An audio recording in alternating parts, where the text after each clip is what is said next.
Good morning, everyone. Good morning.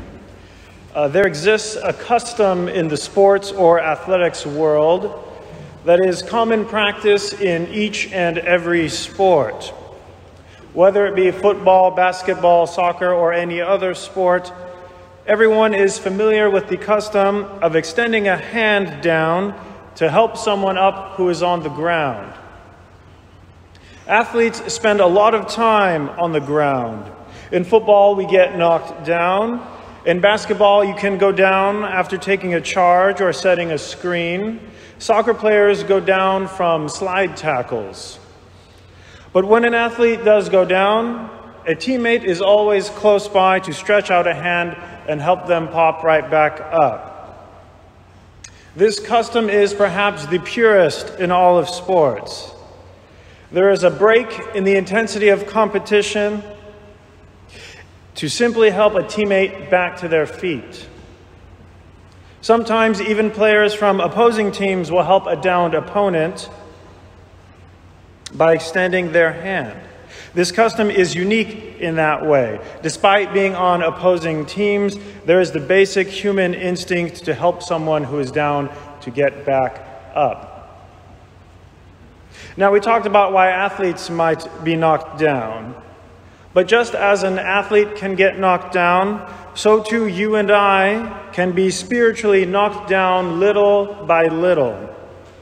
Challenges, disappointments, unforeseen obstacles, and many other kinds of difficulties can slowly chip away at our faith in God.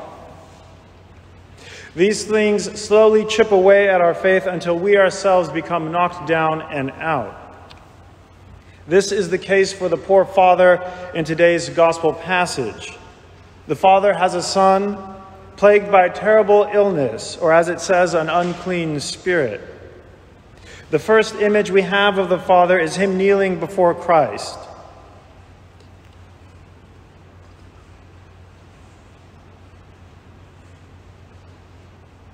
You know, if I could find my place, this would make things a bit easier.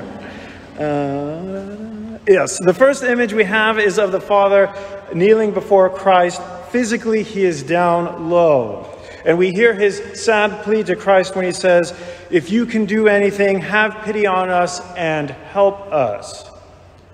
Christ then reverses the Father's search for help when he says back to him, "If you can," followed by the beautiful words, "All things are possible to him who believes."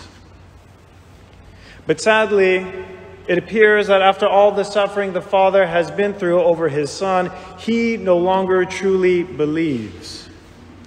His faith has been slowly chipped away.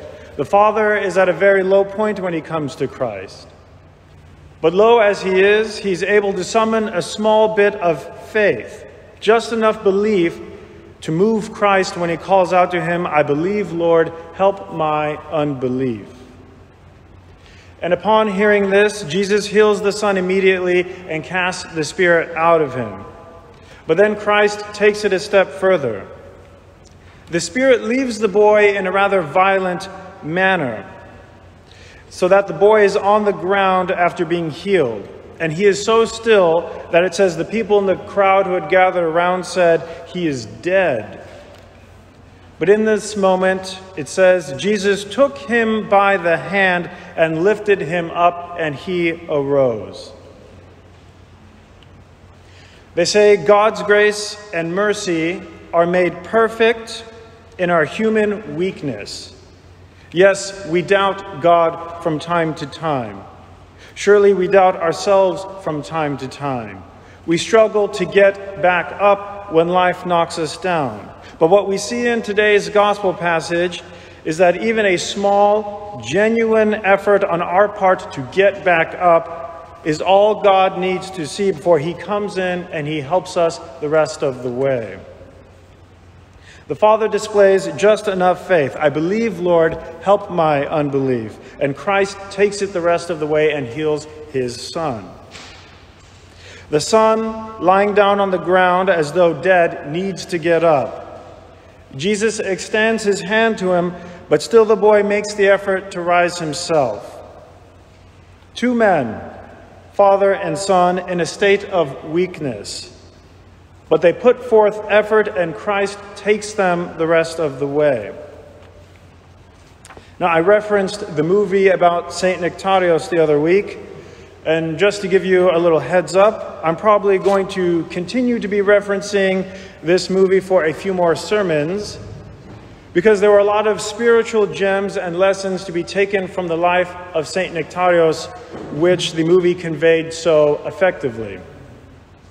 Now, St. Nectarios in the movie had an assistant, a young, enthusiastic helper who worked for St. Nectarios. You might say he was St. Nectarios' pastoral assistant. And anyway, at one point in the movie, St. Nectarios is sick and he's in the hospital after a particularly rough series of unfortunate events and injustices at the hands of some people. So his assistant is there now with St. Nectarios. And the assistant says to him, "Your Eminence, if all the bad things that have happened to you had happened to me, I would not go to church anymore. I would be done with everything and everyone that has to do with church."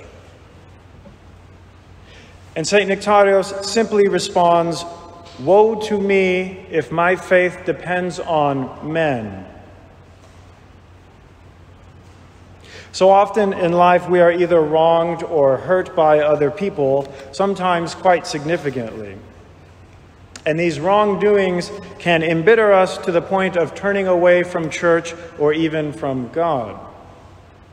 One of the very special things noticeable about St. Nectarios was that his relationship with God was a direct one. His faith went directly from him to God. His faith did not depend on success. It didn't depend on happiness. His faith did not depend on how well his life was going, which is unfortunately the way that so many of us gauge our faith. I bring this to our attention with the hope that our faith will not get chipped away the next time a speed bump comes along. Though it is indeed difficult to match St. Nectarios' unwavering faith, we can all at least strive to keep the faith of the Father today. A faith that may get tested from time to time, but a faith that is always alive and reaching out to God. Because when we do reach out to God in faith, He is there, extending His hand to pick us up and set us on our way again. Jesus asked His Father, "How long has He had this?" And He said, "From childhood. And it has often cast him into the fire and into the water to destroy him. But if you can do anything, have pity on us and help us."